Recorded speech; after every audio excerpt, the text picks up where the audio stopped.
नमस्कार, मी आरती Kulkarni. One India मराठीमध्ये तुमचं स्वागत आहे. महाराष्ट्राच्या मनात काय असा प्रश्न आम्ही सगळ्यांना विचारतोय आणि याचं उत्तर आता आपल्याला काही तासातच मिळणार आहे. याबद्दल चर्चा करण्यासाठी आपल्या सोबत आहेत ज्येष्ठ पत्रकार आणि राजकीय विश्लेषक हेमंत देसाई सर. सर, स्वागत आहे तुमचं. नमस्कार, नमस्कार. सरांशी आपण महाराष्ट्रातल्या मोठ्या लढतींच्या बद्दल बोललेलो होतो आणि त्याला तुम्ही खूप छान प्रतिसाद दिलात.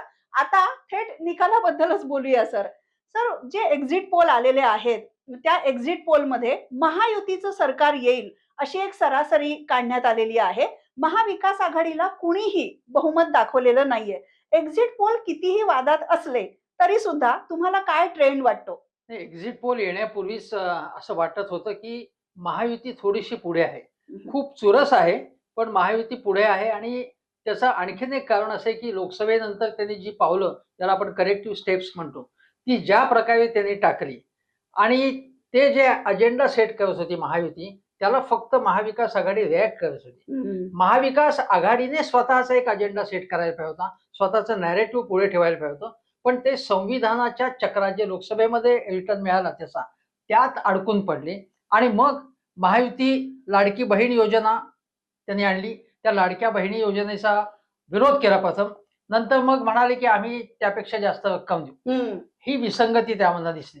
दुसरं, जेव्हा उद्धव ठाकरे म्हणाले की लाडक्या बहिणींचं बघितलं, लाडक्या भावांचं काय, मग लाडक्या भावांसाठी योजना त्यांनी जाहीर केली. मग ती जाहीर केल्यानंतर मग यांना गप्प बसणं भाग होतं.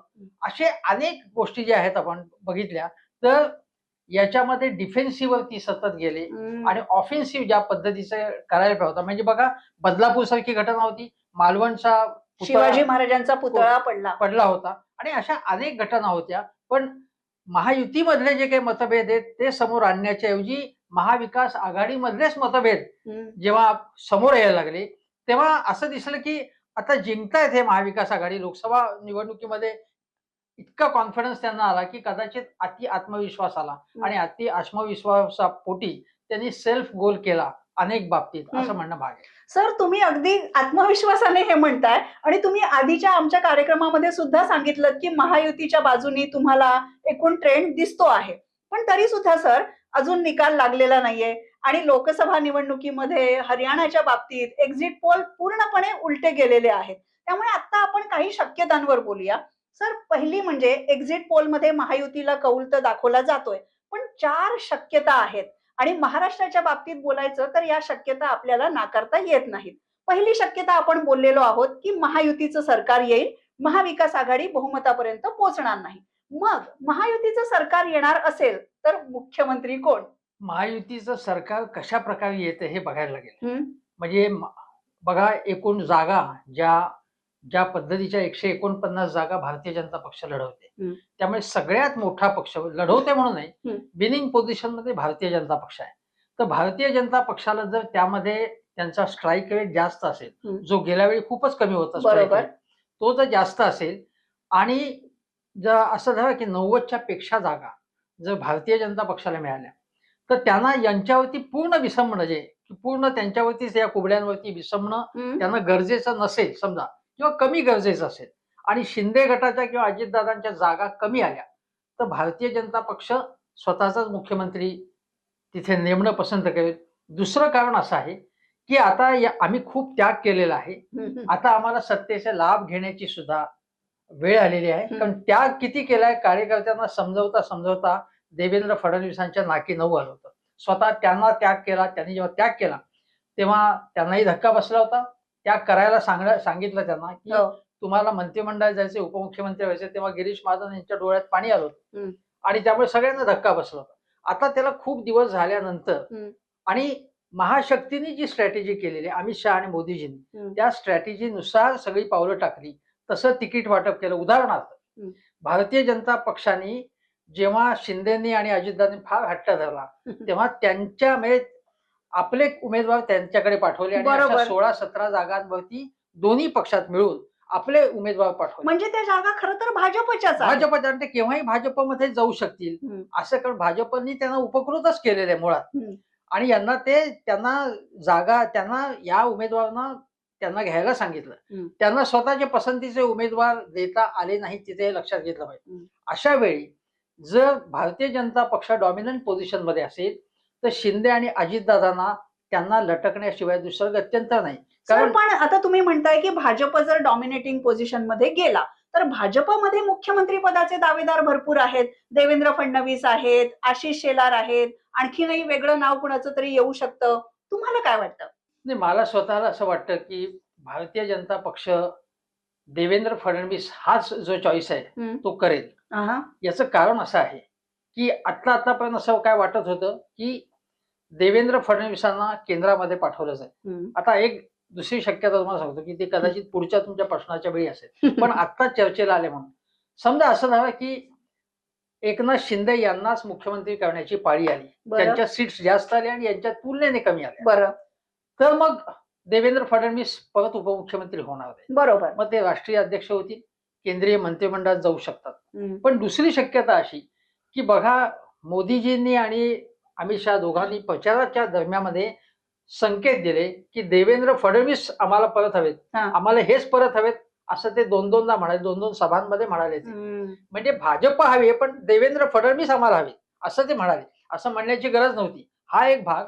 दुसरी गोष्ट मग असं म्हणता येईल की जरांगे पाटील फॅक्टरचं काय करायचं, मग मराठाच हवा आहे का? तर त्याच्यावरती असं मी असं म्हणेन की जरांगे पाटलांचा जो काही प्रॉब्लेम आहे तो सॉल्व्ह करण्यासाठी शेवटी स्ट्रॅटेजी कोण आखणार की केंद्र सरकारच्या गळ्यात तिथे चेंडू जाईल तिकडे, आणि ते म्हणतील की आम्ही हा कोटा वाढवण्यासाठी म्हणून आम्ही स्टेप्स टाकतो आहे. म्हणजे ज्या ओबीसीमधनं नाही स्वतंत्रपणे आरक्षण देता येईल यासाठी जी भाजप काँग्रेसची महाविकासची तीच मागणी आहे ती आता आम्ही मान्य करू, असं जर देवेंद्र फडणवीसांनी सांगितलं तर देवेंद्र फडणवीसांना व्यक्तिगतरित्या विरोध करण्याचं काहीच कारण नाही. सर, पण इथे एक प्रश्न निर्माण होतो की जर एकनाथ शिंदेना मुख्यमंत्री पद दिलं नाही तर ते असंतुष्ट होऊ शकतात आणि पुन्हा एकदा उद्धव ठाकरेंना संधी मिळू शकते की बघा, तुम्ही एकनाथ शिंदेना भाजप बरोबर गेलात आणि आता शेवटी भाजपने तुम्हाला काय दिलं.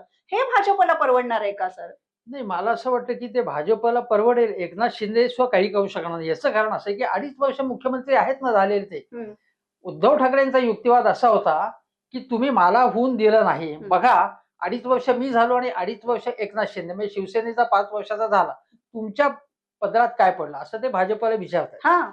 आता हे 5 वर्ष त्याग केला भाजपनी, आता अजून 2.5 वर्ष जर एकनाथ शिंदेना दिलं तर भाजपला फायदा काय त्याच्यामध्ये. आणि म्हणून भाजपला काय की या पुढच्या काळामध्ये की आपल्याला जशा पद्धतीने पावलं टाकायची आहेत महाराष्ट्राबाबतीत, बरोबर ती, आणि कारण महाराष्ट्रामध्ये फार मोठे प्रोजेक्ट्स आता येणार आहेत आणि येऊ घातलेले आहेत, त्याच्यामध्ये आर्थिक हितसंबंध खूप मोठे आहेत. आणि अमित शहानी कसं सांगितलं होतं की मुख्यमंत्री आणि कलेक्टर किंवा कमिशनर यांनाच अधिकार असतो, मंत्र्यांना अधिकार नसतो, उपमुख्यमंत्र्यांना अधिकार नसतो.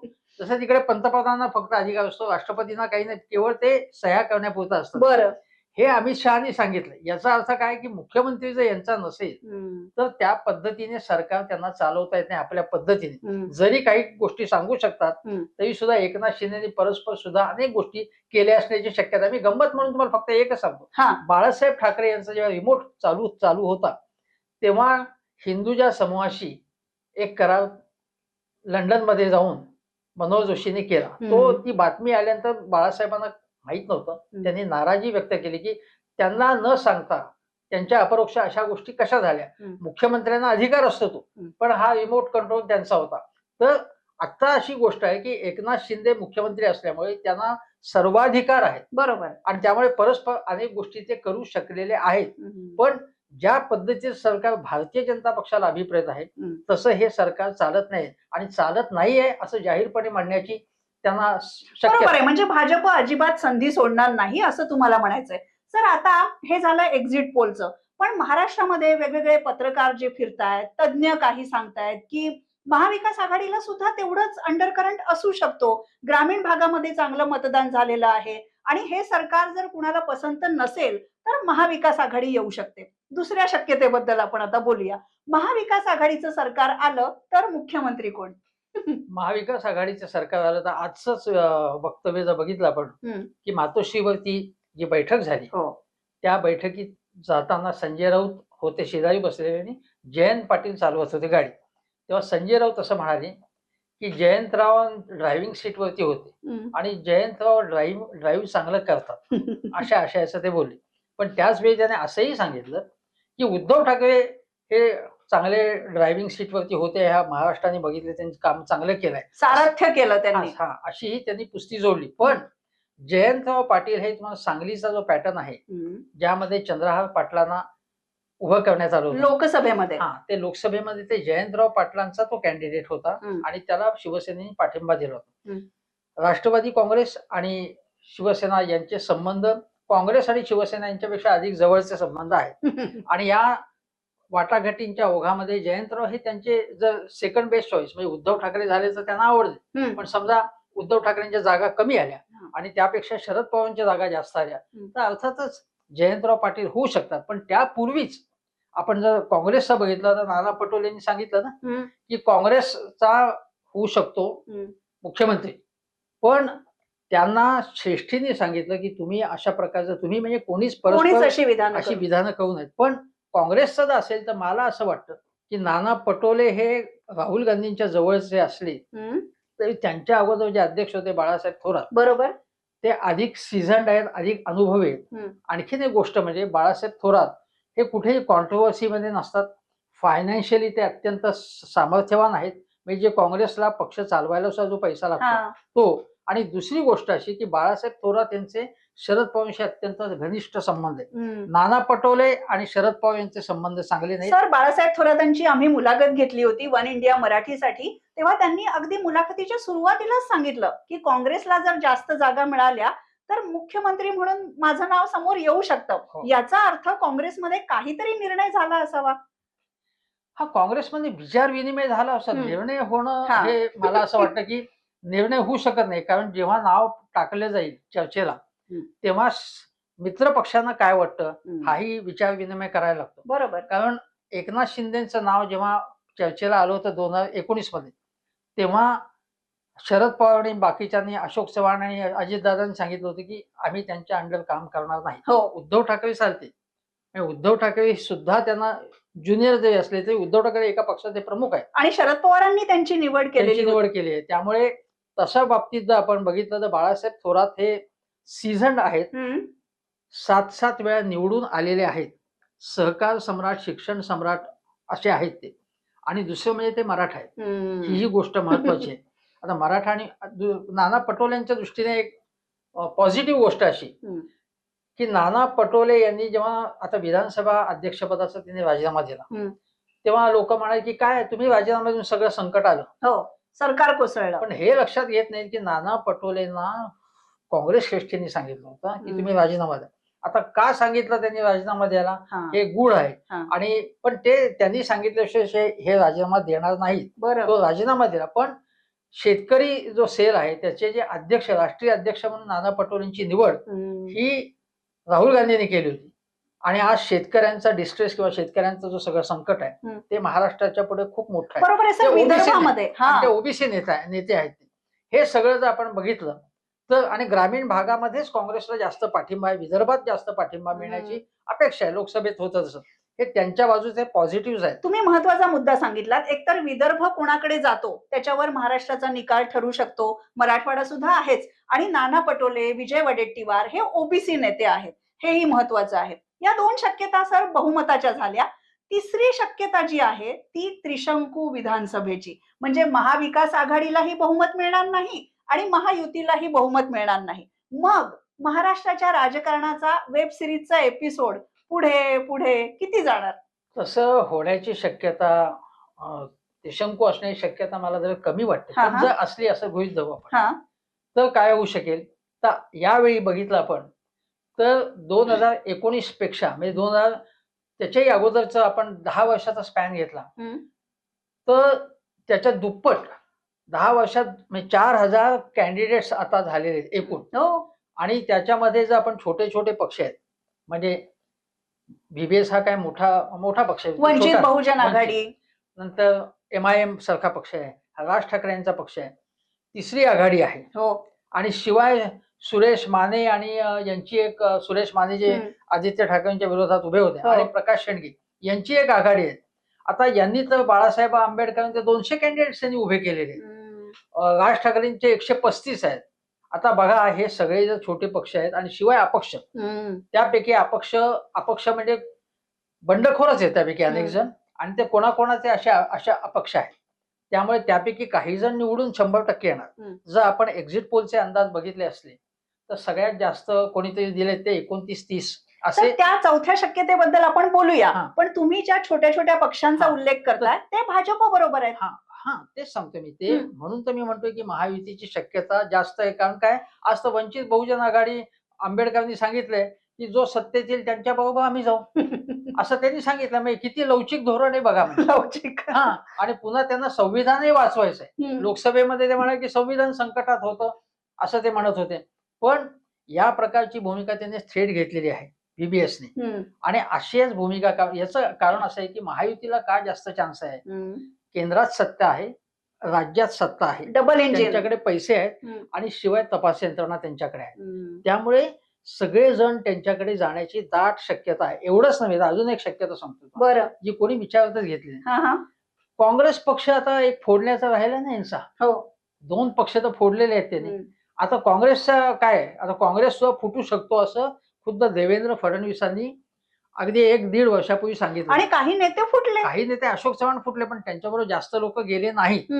आणि अशोक चव्हाणांना लोकसभेमध्ये सुद्धा फटका बसला. त्यांची ताकद काही दिसून आली नाही. त्यांची आता कन्या उभी आहे. बरोबर. पण मुद्दा असा की काँग्रेस जर गरज पडली तर काँग्रेस फुटू शकतो. आणि ही शक्यता असल्यामुळे त्यांचा बंदोबस्त वेगळ्या प्रकारे, त्यांची हॉटेलमध्ये राहण्याची व्यवस्था वगैरे केली जाते आहे. कारण काँग्रेसवाल्यांनाच माहिती आहे की आपल्या लोकांचा काँग्रेसच्या विचारांवरती किती विश्वास आहे आणि व्यवहारवादावरती किती विश्वास आहे. बरं, म्हणजे सर ही जी शक्यता आहे ही आणखीनच कम्प्लिटली वेगळी शक्यता आहे.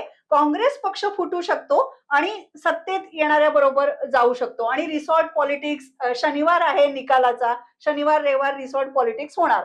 सर चौथी शक्यता अशी बोलली जाते की 1995च्या निवडणुकीमध्ये जसे जास्त अपक्ष होते, बंडखोर होते आणि त्यांच्यावर सरकार अवलंबून होतं, तशी शक्यता तुम्हाला दिसते का? नाही, तशी शक्यता मला दिसत नाही. असं त्याचं एक, तेव्हा 45 अपक्ष होते. त्यापैकी बरेचसे शरद पवारांचेच होते. आणि त्यावेळी शरद पवारांनी सांगितलं की मी काही सरकार स्थापन करणार नाही. आणि त्यावेळी हे जे अपक्ष होते त्यांचा एक गट स्थापन झाला. त्यांचे नेते कोण होते? हर्षवर्धन पाटील. एक्झॅक्टली, हे नेते होते त्यांचे. पण मधु कोडा यांचं मी एक उदाहरण देतो. जे आता झारखंडमध्ये जे मोदीजी सांगतात की हे भ्रष्टाचाराला माझा विरोध आहे, आणि ते मधु कोडा भ्रष्टाचाराच्या आरोपात तुरुंगात होते. ते परवा झारखंडच्या प्रचार सभेमध्ये मोदींच्या व्यासपीठावरती होते. ते मुख्यमंत्री कसे आले की त्यांच्या मागे 1-2च जण होते आणि ते मुख्यमंत्री आणि बाकी पक्ष सगळे मिळून असं झालं तिथे.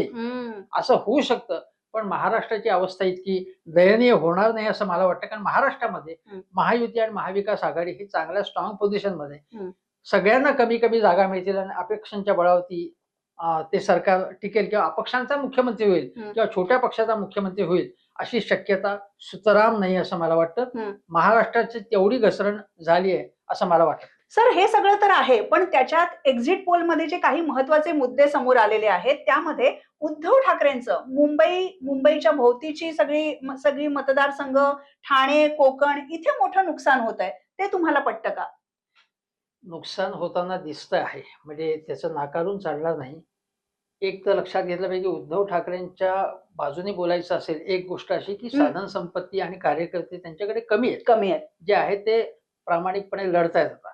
दुसरी गोष्ट अशी की लोकसभेमध्ये कोकणामध्ये फटका बसला आणि त्याच्यानंतर ठाण्यामध्ये शिंदेंनी ताकद आणि इतके प्रोजेक्ट त्यांनी ठाण्यामध्ये आणलेले आहेत, इतके की ठाण्यामध्ये त्यांना आता आव्हान देणं खूपच कठीण, अशक्य.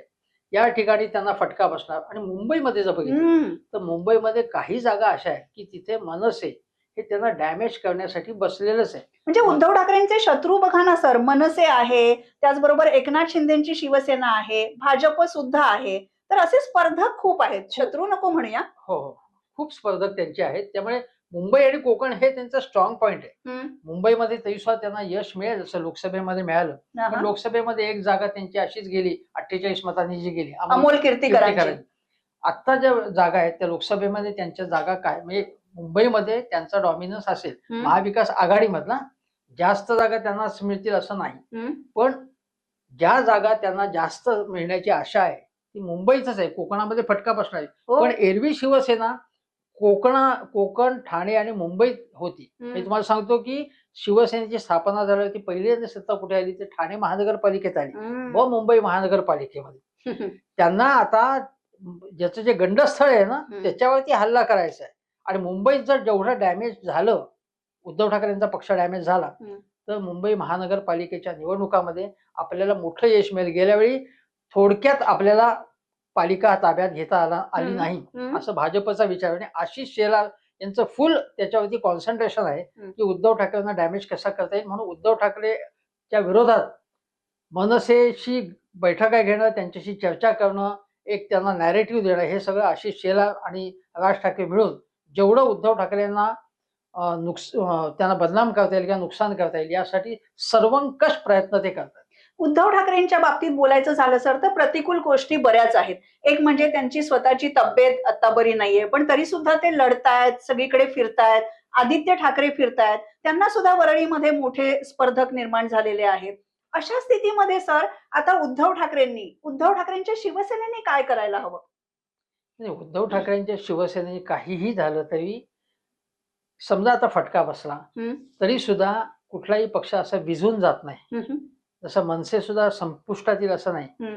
पृथ्वीराज चव्हाणांनी 2013 साली म्हटलं होतं की शिवसेना विसर्जित होईल, नष्ट होईल, आणि स्वतः काँग्रेस पक्षच विसर्जित व्हायची पाळी आली. कारण काँग्रेसला 44 जागा देशात मिळाल्या, ज्या एका राज्यात मिळायला पाहिजे होत्या त्यामुळे असं काही होणार नाही. फक्त याच्यानंतरच्या काळामध्ये जर तुम्हाला ज्याला एखादा पक्ष कात टाकतो असं म्हणतात, त्याप्रमाणे संपूर्ण नवीन लोक घेऊन, नवीन टीम घेऊन, कारण आता जे जुने शिलेदार आहेत ते सुद्धा ज्या प्रकारचं राजकारण करतात, इव्हन उद्धव ठाकरेंच्या पक्षामधलं, बरोबर, ते त्यापेक्षा तरुण फळी आदित्य ठाकरे यांच्या बरोबरची जी टीम असेल ती अधिक त्यांना पुढे आणावी लागेल. आणि आंदोलनात्मक काम जे आहे, जे शिवसेनेचा मूळ बाणा जो आहे आंदोलनाचा आहे, त्या प्रकारची आंदोलनं करावी लागतील. आज बघितलं आपण तर उद्धव ठाकरे यांच्या पक्षावरची एक टीका आहे की कम्युनिकेशन त्यांच्यामध्ये कमी आहे. म्हणजे काय की जे नेते आहेत त्यांचा मातोश्रीशी संपर्क पटकन होत नाही, त्यांच्याशी कॉन्टॅक्ट होत नाही. तो संपर्क झाला पाहिजे. आणि त्यामध्ये जर काही अडचण असतील की ज्यांच्यामुळे संपर्क होत नाही, ते अडचण दूर होऊन पुनर्बांधणी केल्याशिवाय शिवसेना नवीन आव्हानाला सामोरी जाऊ शकत नाही. गद्दार आणि मिंदे हे खूप झालं. आता जे काही त्यांनी गद्दारी केलेली आहे ते एस्टॅब्लिश झालेले आहेत आता. तेव्हा तुम्हाला आता गद्दारांना विसरून तुम्हाला नव्याने तुमची टीमची बांधणी करावी लागेल. म्हणजे अजून नव्याने सगळं पुन्हा एकदा रचावं लागेल.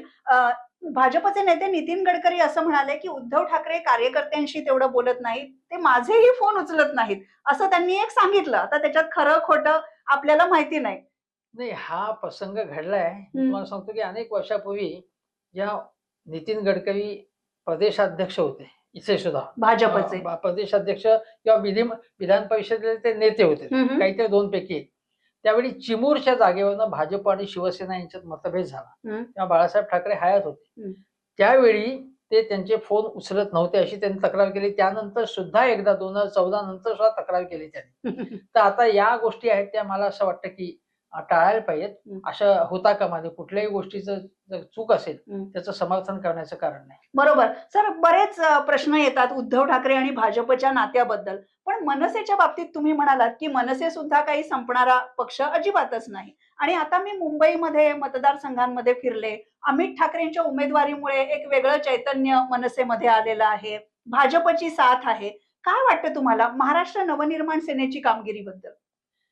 मनसेची कामगिरी चांगली होईल असं मला बिलकुल वाटत नाही. मी तुम्हाला स्पष्टपणे सांगतो की त्यांच्याच एका नेत्यांनी मला अलीकडेच सांगितलं की दुसरा इलाजच नव्हता सत्तेत जाण्याशिवाय. इतके दिवस काय होतं की राज ठाकरेंची अँग्री यंग मॅन म्हणून काय इमेज झाली की ते नावं ठेवत होते सत्ताधाऱ्यांना. मोदींना सुद्धा त्यांनी आव्हान दिलं, तेव्हा त्यांची लोकप्रियता जास्त झाली. बघा, स्वतंत्र पक्ष स्थापन केल्यानंतर ते शहरी तरुणांचे किंवा बेरोजगारांचे प्रश्न मांडत होते, म्हणून त्यांची लोकप्रियता झाली. आता ते काय म्हणतात की आम्ही सत्तेत जाणार. सत्तेत जाणार असं म्हणणारा एखादा विरोधातला पक्ष टेक्निकली विरोधात आहे, स्वतंत्र निवडणुका लढवत आहे. मी निवडणुका लढवतोय स्वतंत्रपणे, आतून अरेंजमेंट करतोय त्यांच्याशी, असा मेसेज गेला नाही. हे सत्यच आहे. सर ते थेट म्हणाले की भाजप सत्तेत येईल आणि आमचा सत्तेमध्ये वाटा असेल. हा, ते सत्तेत वाटा असेल. देवेंद्र फडणवीस मुख्यमंत्री होतील असं सूचित केलं. जेव्हा तुम्ही आधी काय म्हणत होता त्याच्याही आधी अगदी 2-3 महिन्यापूर्वी लोकसभा निवडणुकानंतर सुद्धा की एक हाती सत्ता द्या ना मला. आता निदान एक हाती म्हणजे एकच हात दिला म्हणजे दोन म्हणजे राजन पाटील हे त्यांचे राजू पाटील हे एकमेव आमदार दिले त्यांना. आता असं निदान ते तरी म्हणत होते की माझ्या हातात सत्ता द्या, कारण हे नालायक आहेत सगळे. आता ते जर म्हणत असतील की भाजपच्या हातात सत्ता द्या, ते काय म्हणत होते आतापर्यंत की मी चांगल्याला चांगलं वाईटाला वाईट म्हणतो. मग भाजपला सत्ता द्या असं का तुम्ही म्हणता? त्यांनी एकही गोष्ट वाईट केली नाही का? जो पक्ष तुमचा महाराष्ट्राचं नवनिर्माण करण्यासाठी झालाय, बेकारी जावी लोकांची, हा उद्योगधंदे इथे यावेत आणि शिवाय भ्रष्टाचार नष्ट व्हावा, असे जर तुमचे मुद्दे, तर तुम्ही अदानी बद्दल काही बोलला नाही. उलट अदानी भेटायला आले होते मला वाटतं एकदा यांना, राज ठाकरे यांना. उद्धव ठाकरे यांना भेटले होते ते मुख्यमंत्री असताना किंवा नसताना सुद्धा, पण राज ठाकरेंना भेटले होते ते. अदानींबद्दल तुम्ही काहीच बोलत नाही.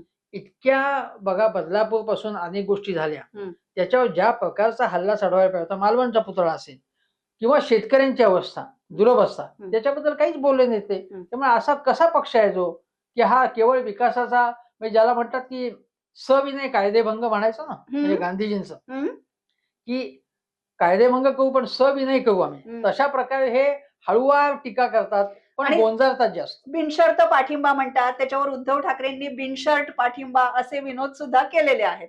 सर, आता तुम्ही जसं म्हणालात की काँग्रेस पक्ष फुटू शकतो अशी एक शक्यता आहे, सगळे सावध आहेत त्याच्यामुळे. दुसरा एक विषय सर, बारामतीमध्ये पण चर्चा चालली आहे, सगळीकडे चर्चा चालली आहे की शरद पवार बऱ्याच अजित पवारांच्या नेत्यांवर टीका करतायत, पण अजित पवारांवर थेट टीका करणं ते टाळतायत. तर अजित पवारांना कुठेतरी त्यांनी एक खुलं द्वार ठेवलंय का? अजित पवारांना खुलं द्वार ठेवलंय किंवा ठेवलं नाही असं मला असं काय वाटतं की आता की दोघांमध्ये खूपच कटुता आहे.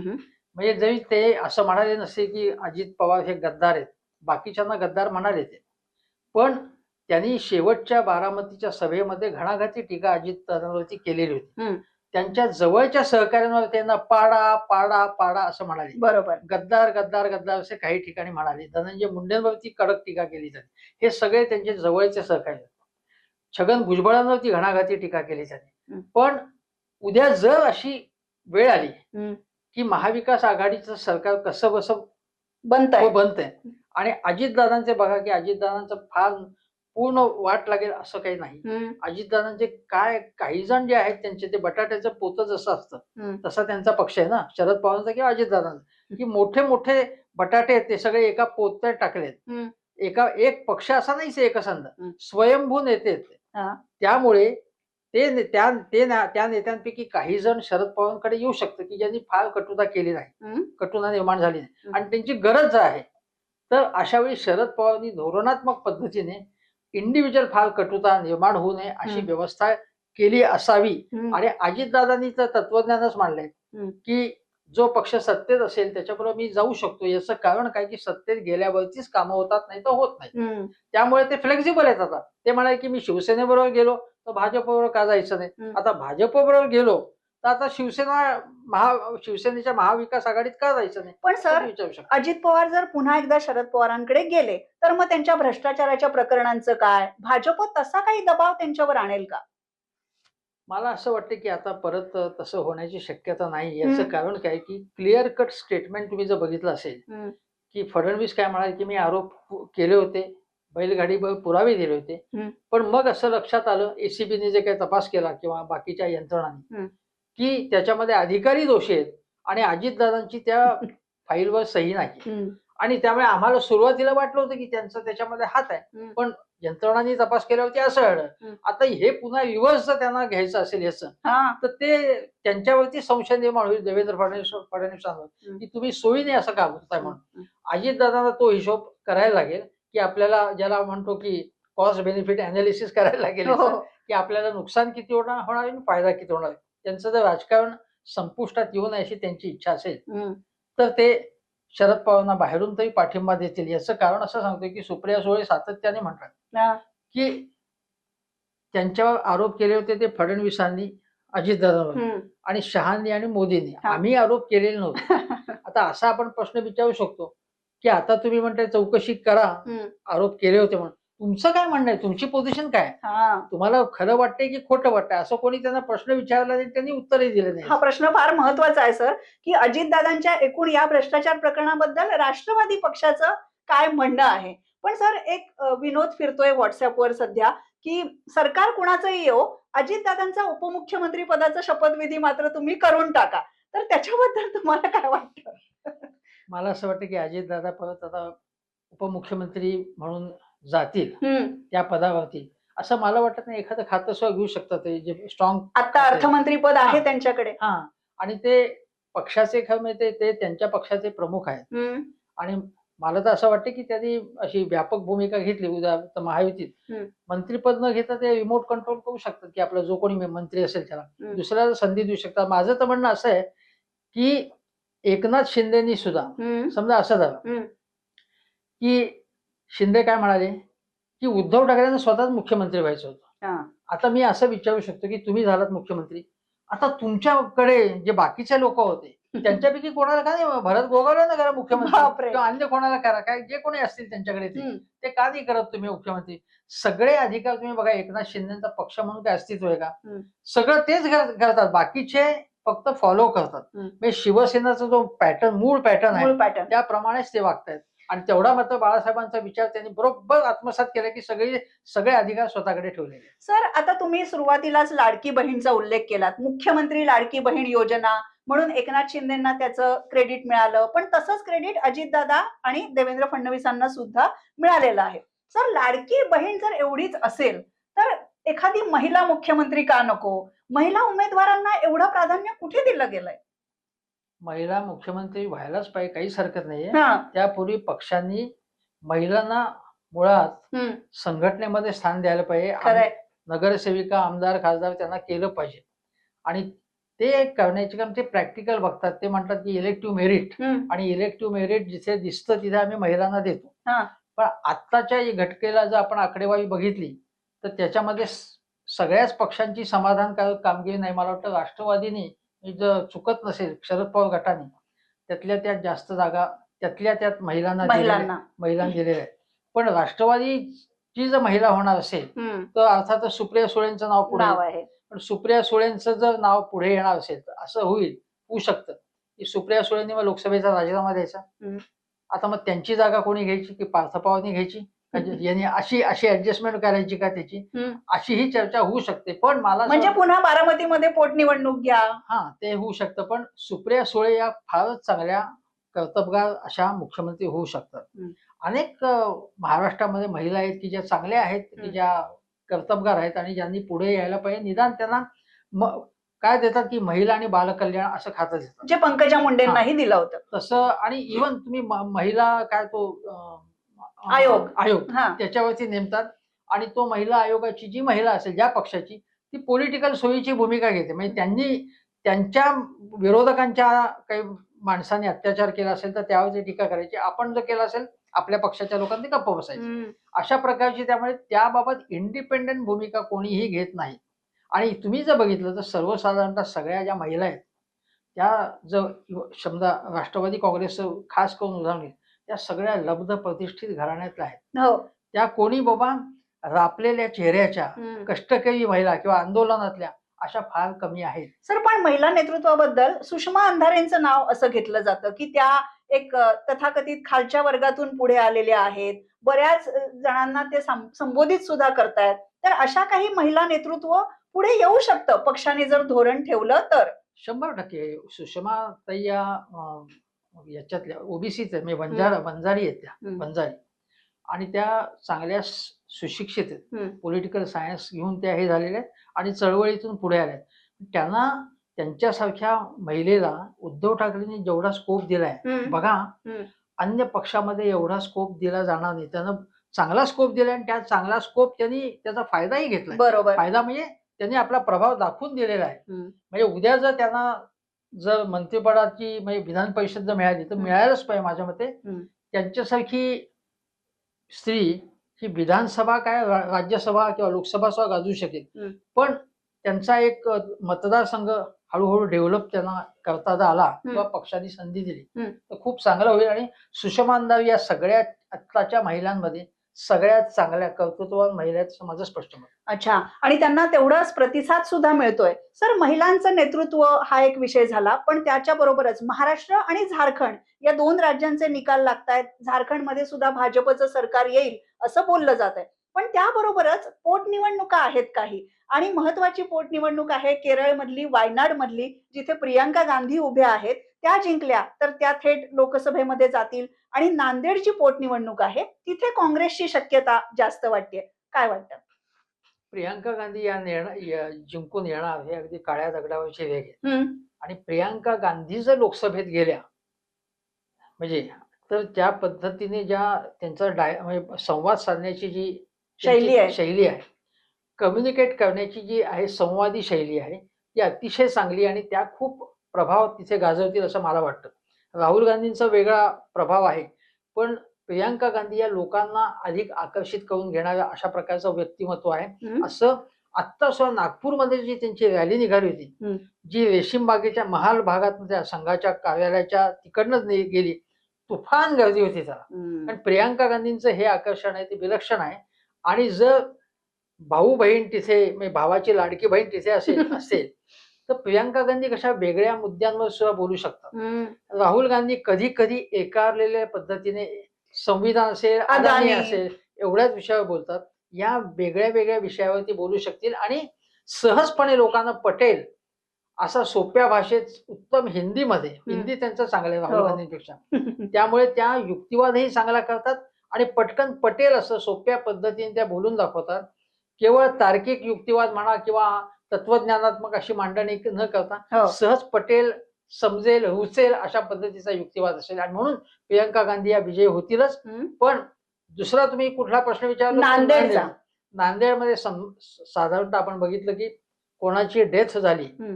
तर त्यांच्या घरातली व्यक्ती असेल कुठलीही तर त्याला लोक निवडून देतात, सहानुभूती मिळते. सहानुभूती असते आणि त्यामुळे त्यात काही मला वाटतं की त्यामध्ये काही शंकेला वाव आहे असं वाटत नाही. हं. बरोबर. म्हणजे नांदेडची जागा काँग्रेसकडे जाऊ शकते, वायनाडची जागा प्रियांका गांधींकडे जाऊ शकते. आणखी ही 2 ठिकाणी पोटनिवडणुका आहेत. सर, आता अगदी चर्चेच्या शेवटाकडे येतोय आपण. महायुतीचं सरकार येईल असं तर तुम्ही सांगितलंत. पण तुम्हाला मुख्यमंत्री महाराष्ट्राचा कोण व्हावा असं वाटतं? मला मुख्यमंत्री कोण हवा? महायुतीचा मुख्यमंत्री महायुतीमध्ये हं. महायुतीचा मुख्यमंत्री म्हणताय का महाविकास आघाडीचा? ज्याचं सरकार येईल त्याचा मुख्यमंत्री होईल. पण महाराष्ट्राचा मुख्यमंत्री म्हणून तुम्ही कोणाकडे बघता?